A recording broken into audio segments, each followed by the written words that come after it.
당신은 누구를 의지합니까? 이런 제목을 아마 붙일 수가 있을 거예요. 다윗의 시죠. 다윗의 시인데 이 마스길이라는 타이틀이 들어가 있어요. 이 교훈의 시예요. 교훈의 시. 시편 52편은 악인은 멸망한다. 악인은 멸망한다. 망한다. 악인은 지옥에 들어간다. 이런 교훈이죠. 저작 시기를 이렇게 말하고 있어요. 에돔 사람, 에돔인 도액이 사울에게 이르러 다윗이 아히멜렉의 집에 왔다고 그에게 말하던 때라고 말하고 있습니다. 그죠? 그러니까 다윗이 사울의 박해를 피해서 이제 도망가고 있는 이 초창기에 이 도액이라고 하는 사람이 이 다윗의 도피들을 사울에게 고발하는 거죠. 노베에 있던 제사장을 죽여요. 이 도액이 한 85명이나 되는 제사장을 죽여요. 사무엘상 22장에 가보면 그런 이야기를 볼 수가 있는데요. 그때에 이제 그 아비아달이 다윗에게로 피하여 가죠. 그죠? 그래서 이제 이 도액의 이 행위를 들었을 거예요. 그때 블레셋 첫 망명을 하죠. 블레셋으로 첫 망명을 해요. 그러다가 거기에 자기가 참 피할 곳이 아닌 것을 깨달아 알고 미친 채 하고 침을 흘리며 미친 채 하다가 그죠? 피신을 하죠. 쫓겨나서 아둘람 굴에 있을 때 그래도 다윗을 따르는 사람들이 와요. 뭐 형제들 그죠? 그리고 그에게로 왔던 뭐 400여 명이 그를 따라서 오고 모압이 망명하였다가 선지자 갓의 충고로 유대 땅으로 돌아와서 이 헤렛 수풀에 있을 때에 이 시를 쓰지 않았을까라는 자세한 배경을 생각해 볼 수가 있는 거죠. 다윗이 사울의 박해를 피해서 도망하고 있을 때, 그죠? 도피 생활 중에 기록했던 시가 여러 편이 있어요. 보통 이제 9편이라고 이렇게 생각을 하는데 우리가 지나오면서 우리가 하나하나 생각해 봤었죠. 앞에 있었던 7편이나 34, 35 그리고 우리는 지금 우리가 보고 있는 이 52편 이제 그 외에도 이제 뒤에 이제 또 5편이나 더 나오겠죠. 이 이야기 속에서 도액은 사울의 그 아주 신임받는 그런 사람이죠. 목자장이었다 그래요. 그러니까 참 자기가 본 걸 다 사울에게 고할 수 있는 그런 사울의 측근이라고 이렇게 말할 수가 있겠죠. 요즘 말로 말하면 그죠? 사울이 다윗을 죽이려 하는 것도 알고 그 사울을 부채질하는 일도 했고 또 제사장들을 살해하는 일을 그죠? 그가 앞장서서 행하는 것을 보았고 그죠? 정말 그 도액이 분명히 사울에게 이 사실을 고할 줄 알면서도 이제 다윗이 아비아달의 말을 들었을 때 그를 맞이할 수 있었고 그래서 다윗이 악한 사람의 모습인 것을 이제 그 도액이 악한 사람인 것을 우리 시편에서 드러내고 있는 이런 시입니다. 그러면서도 오늘 시편에서 하나님은 하나님의 백성들을 보살핀다라고 하는 확신을 가지고 포악한 자와 의로운 자를 대조하면서 그들의 결과를 이렇게 지적해내는 것입니다. 한번 본문으로 들어가서 보겠습니다. 1편 포악한 자여 1절 포악한 자여 네가 어찌하여 악한 계획을 스스로 자랑하는가 하나님의 인자하심을 항상 있도다. 포악한 자요. 여기 도액을 그죠? 의미하겠죠? 사울의 신임 받는 자. 여기서 사울은 누가 상징하고 있어요? 참 하나님을 떠난 자를 상징하고 어떤 면에서 이제 사단을 상징하고 있는 그런 모습을 우리가 볼 수가 있는 거죠. 상당한 권력을 갖고 있었어요. 그죠? 이 도액이라고 하는 사람이. 그 권력을 하나님의 제사장을 몰살시키는 데 사용했고요. 그래서 성경은 그렇게 말하고 있는 거예요. 내가 어찌하여 악한 계획을 스스로 자랑하는가? 그 자기의 악한 행위들을 자랑하더라는 거죠. 그렇죠? 마치 영웅적인 행위인 양 떠벌리고 다녔다는 거죠. 요즘 가끔 정치하는 사람들의 모습을 보면서 바로 이런 모습은 아닐까. 그들의 모습이 정말 안타깝다라고 하는 것 우리가 알죠. 그죠? 여러분 뉴스를 봐서 알겠습니다만은 그 서울시장이 자살을 했더라고요. 참 그렇게 여러 해 그 서울시장으로 다음에 대통령 후보까지 이렇게 거론되어졌던 사람들이었는데 불구하고 참 안타까운 일이 아닐 수가 없습니다. 하나님 두려운 줄 모르는 사람들이 세상에 참 많아요. 그죠? 정치하는 사람들, 이 정세균 총리도 들리는 소리에 의하면 그가 뭐 장로라고 하는 얘기까지 있어요. 그러면서도 불구하고 지금 교회에 대하여서 참 어떻게 그렇게 할 수 있을까 싶을 정도로 향하고 있는 모습들을 보면서 안타까움을 말로 다 할 수가 없어요. 어제도 이제 우리 부목사님들과 그런 얘기를 했습니다만은, 아니 식당에서 밥 먹는 건 괜찮고 교회에서 밥 먹는 건 안 되고, 세상에서 모이고 하는 건 괜찮고 교회에서 소그룹 하는 건 안 되고, 말이 안 되는 소리를 지금 계속 하고 있으면서 교회를 정말 아주 무서운 힘으로다가 억압하고 있는 모습을 보게 되는데, 하루속히 이 나라가 안정되어지고 어떤 사람들을 위한 정치가 아닌 나라와 민족의 장래를 위해서, 이때를 위하여 하나님이 나를 이 자리에 세운 것이 아닌가라고 생각하고 하나님의 종으로서의 자기의 책임과 의무를 다하는 이러한 성도들이 되어줬으면 좋겠다라는 생각을 합니다. 하나님의 인자하심은 항상 있도다라는 거예요. 예, 그렇습니다. 그 인간이 어떻게 악을 행하든지 어떤 악한 계획을 가졌든지 그 속에 하나님은 떠나지 아니고 계시고, 그 속에 하나님의 사람들 속에 하나님은 항상 인자하심을 펼치고 있는 것을 볼 수가 있습니다. 그러나 악인은 어떠합니까? 2절, 내 혀가 심한 악을 꾀하여 날카로운 삭도같이 간사를 행하는도다. 내 혀가 심한 악을 꾀하여.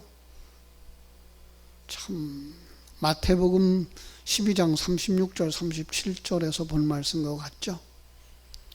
마태복음 12장 35절 36절 37절을 보면은요 아주 무서운 말을 하고 있죠. 내가 너희에게 이르노니 사람이 무슨 무익한 말을 하든지 심판날에 이에 대하여 신문을 받으리니 네 말로 의롭다 함을 받고 네 말로 정죄함을 받으리라 라고 말씀하고 있어요. 그렇습니다. 정말 하나님 두려운 줄 알고 살아가야 될 겁니다. 그런데도 불구하고 도액은 다윗과 아히멜렉을 극한 위험에 빠뜨릴 목적으로 이제 그 아히멜렉이 다윗에게 칼과 진설병 준 사실을 이제 그 다윗에게 사울에게 고해 바치는 거죠. 그 배경 어떻게 해서 왜 그것을 주었는지 자초지정을 이야기하는 거 아니에요. 그냥 상대방이 오해하고 분노해서 다윗에게 이제 공격할 수 있도록 만드는 거죠. 오늘날 정치하는 사람들의 모습이 바로 그래요. 그게 뭐예요? 그게 혀의 작용이다. 그는 어떤 사람이에요? 3절, 네가 선보다 악을 사랑하며 의를 말함보다 거짓을 사랑하는도다. 가장 참 타락한 인간을 정확하게 묘사하고 있는 모습이죠. 성경은 빛과 어두움으로 선과 악을 묘사하고 있는데, 빛은 선이고 어두움은 악이다 이렇게 묘사하고 있어요. 그래서 마태복음 5장 16절에 가보도 이같이 너의 빛을 사람 앞에 비치게 하여 그들로 너의 착한 행실을 보고 하늘에 계신 너의 아버지께 영광을 돌리게 하라. 너의 빛, 우리는 누구예요? 빛의 자녀들, 빛을 가진 자녀들, 하늘 생명을 가진 자들, 선을 행하는 자들, 그죠? 에베소 5장 9절도 말하기를 빛의 열매는 모든 착함과 의로움과 진실함에 있다, 이렇게 말씀하고 있어요. 반대로 어둠, 그건 악이죠. 에베소 5장 11절은 이렇게 말해요. 너희는 열매 없는 어둠의 일에 참여하지 말라. 그죠? 성도는 어둠의 일에 참여하면 안 되죠. 여러분, 어둠의 일이라고 하는 건 그냥 물론 세상의 윤리 도덕적이고, 그죠? 율법적인 그러한 죄를 이야기하고 거기서 악을 이야기하는 정도가 아니에요. 사단과 편들어서 먹고 사는 사람들, 자기가 아직도 주인인 사람들, 그걸 뭐라 그래요? 악이라. 그래서 데살로니가전서 5장 22절은 뭐라 그래요? 악은 어떤 모양이라도 버려라. 너는 빛의 자녀니까 빛의 자녀답게 살아라라고 말씀하는 거예요. 여러분, 혀라고 하는 말을 다시 말이라는 단어로 바꿔 쓰면은 더 정확하게 알 수 있죠. 말은 어디서 나와요? 그 사람의 생명이에요. 그죠? 그 사람이 쌓은 것이 무엇이냐 이거예요. 그 사람 심령 속에 하나님의 생명이 있으면 뭐가 나와요? 하나님의 생명에 의한 말이 나오고, 그가 아직도 자기중심적이고 세상적이고 사단적이면 뭐예요? 거기서 나오는 것이 악일 수밖에 없다라는 거죠.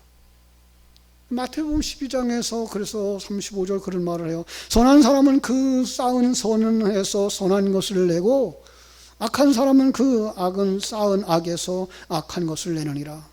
풀어서 해석하면 그 사람 속에 하나님의 생명, 빛, 선한 것이 있으면 선한 말을 내고, 이 말이죠. 그 사람 속에 세상, 자기가 주인 되어짐, 사단의 속성 갇혔다면 악한 말을 내는 거죠. 여러분, 악한 말이라 그래서 사람을 흉보고 사람 상처 주는 그런 말 정도가 아니에요. 이거는요, 하나님 나라를 보지 못하게 만드는 말이죠. 세상 것이 전부라고 생각하고 살아가는 말들인 거예요. 세상 사람들은 그게 옳다고 말하죠. 진리라고 말하죠. 그러나 하나님의 나라, 하나님의 생명이 그 속에 있지 아니하면 이 세상에서는 사람을 키울 수도 있고 이 세상에서는 사람을 만들 수도 있지만, 그는 성경이 말한 대로 뭐라 그래요? 배나 지옥 자식을 만드는 거예요. 그래서 이제 하나님의 심판이 그들에게 있는 거죠. 5절. 그런즉 하나님이 영원히 그를 멸하시며 너를 붙잡아 네 장막에서 뽑아내며 살아있는 땅에서 네 뿌리를 빼시리로다. 뿌리를 뺀다, 뿌리를 뽑아낸다. 어디서 생각나죠? 제가 여러 번 반복했던 에스겔서 17장. 에스겔서 17장에 보면은 큰 독수리가 백향목 가지 끝에 가지를 잘라다가 땅에 심어요. 그게 뭐가 돼요? 극상품 포도나무가 된다고. 여러분, 이거 그냥 실제는 아니죠. 나뭇가지를 어떻게 뽑아다가 잘라다가 심었는데 그게 어떻게 포도나무가 돼요? 이게 우리를 이야기하고 있는 거예요. 예. 그런데 그 포도나무가 다른 독수리에게로 가지를 뻗치고 뿌리를 뻗쳐서 물을 달라고 요구할 때, 첫 번째 독수리 하나님이, 우리를 이 땅에 심으신 그분이 어떻게 하겠느냐? 얼마나 화내겠느냐? 뿌리째 뽑아버리지 않겠느냐? 시들게 하지 않겠느냐? 했던 이야기, 이게 에스겔서 37장의 이야기인 거죠. 심판을 이야기하고 있는 거예요. 그죠? 도액에 대해서 이야기하고 있죠. 더 나아가서 하나님을 알지 못하는 인생들, 하나님 떠난 인생들에 대하여서 경고하고 있는 거죠. 그죠? 하나님의 공동체, 천국에서부터 축출될 것, 뽑아내질 것을 이야기하는 거예요. 거기 대조를 이루는 사람이 있다면 누가 있겠습니까? 대조를 이루는 사람이요. 마치 시냇가에 심은 나무처럼 시절을 쫓아서 파이시를 맺으며 그 잎사귀가, 그죠? 아름다운 요한계시록 22장 1절로 3절에 있는 말씀처럼, 그죠? 하나님의 보좌로부터 흘러나오는 생명수 강가의 좌우에 생명나무들처럼 시절을 쫓아서 열매를 맺는 아름다운 모습이죠. 그죠? 자, 그럼에도 불구하고 이제 그 악한 이들의 모습은 어떻게 묘사됩니까? 6절. 의인이 보고 두려워하며 그를 비웃어 말하기를, 이 사람은 하나님을 자기 힘으로 삼지 아니하고 오직 자기 재물의 풍부함을 의지하며 자기의 악으로 스스로 든든하게 하던 자라. 누가? 도액이. 누가? 뿌리째 뽑히는 자들이. 그죠? 의인은 어떤 사람일까요? 하나님을 아는 사람. 그 하나님을 힘으로 삼는 사람. 하나님에 대한 경외심이 더 점점 깊어져 가는 사람. 어떻게 해야 돼요? 그래서 하나님과 만나야 돼요. 하나님을 만나야 되죠. 하나님과 함께 걸어가야 되죠. 그죠? 반면에 악인들은 어떻다고요? 그들의 영적인 눈은 점점 어두워져 하나님을 부정하고 하나님을 섬기는 자들조차도 회방하려고 하는, 그죠? 하나님을 자기의 힘으로 삼지 아니하는 자들, 자기 힘으로, 그죠? 재물을 자기 힘으로, 권세를 자기 힘으로, 세상의 지위를 자기 힘으로 삼고 마음껏 칼을 휘두르는 자들. 참 오늘날 정치하는 사람들의 모습을 보면서 야, 이게 뭔가, 정말 이게 민주주의 국가인가? 열심히 살고 성실하게 살고 자기들이 힘을 다해서 쏟은 것에 대한 열매들을 누리면서 살아가는 것이 이 민주주의 국가의 그 건강한 모습들인데 불구하고 그들이 부자 되어졌다고, 그들이 가진 자가 되어졌다고 그거 뺏어다가 가난한 사람에게 주고 싶어하는 이런 정치, 안타까운 거죠. 요즘은 누가 제일 편안해요? 누가 제일 행복해요? 연세 드신 어른들, 정부가 돈을 그냥 나눠주는 그거 갖다가 쓰는 사람들. 그러니 누가, 이 젊은 사람들이 누가 그 험한 길을 걸어가면서 도전하고 실패하고 다시 일어나고 하는 그 삶을 살아가려고 그러겠어요? 안타까운 거죠.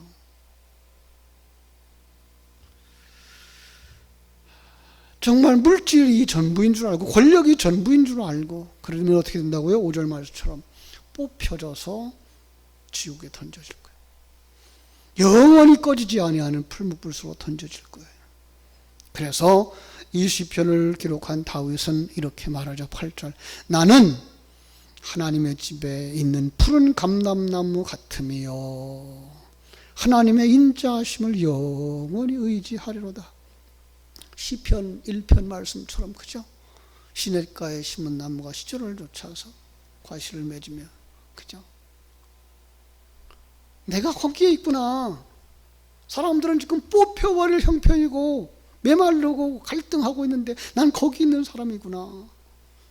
그게 어떻게 거기에 들어가 있는 거예요? 하나님의 인자하심이. 하나님의 인자하심이. 하나님이 나를 도우셨구나. 그걸 아는 거예요. 여러분, 우리 성도들이 그걸 누릴 수 있어야 돼요. 그 평안할 수 있어야 되죠. 성경 속에 나오는 하나님의 사람들의 모습은 뭐예요? 바벨론에 포로로 잡혀갔을지라도, 사자굴에 던져졌을지라도, 풀무불 속에 던져졌을지라도 그 속에서 뭐 할 수 있어요? 찬송할 수 있고 하나님과 함께 동행할 수 있는 사람, 그 하나님과의 동행을 누릴 수 있는 사람, 여러분들이 다 그런 사람들 되어지기를 주님의 이름으로 축원합니다. 그래서 9절 말씀 한번 읽어보겠습니다. 주께서 이를 행하셨으므로 내가 영원히 주께 감사하고 주의 이름이 선하심으로 주의 성도 앞에서 내가 주의 이름을 사모하리이다. 정말 내가 여호와의 집에 영원히 거하리로다 했던 시편 23편 6절 말씀과 같이 나는 이게 좋습니다. 여러분, 쫓겨다니는 게 좋다는 말이에요? 아니에요. 뭐가 좋다는 거예요? 하나님이 나와 함께 하심을 믿고 누리는 그 삶. 정말로 악인과 의인의 결과를 내다볼 때 내가 그 의인의 자리에 들어가 있는 그 모습을 바라다보면서 그게 베풀어주신 하나님의 은혜를 생각하면서 복 있는 사람이라구나.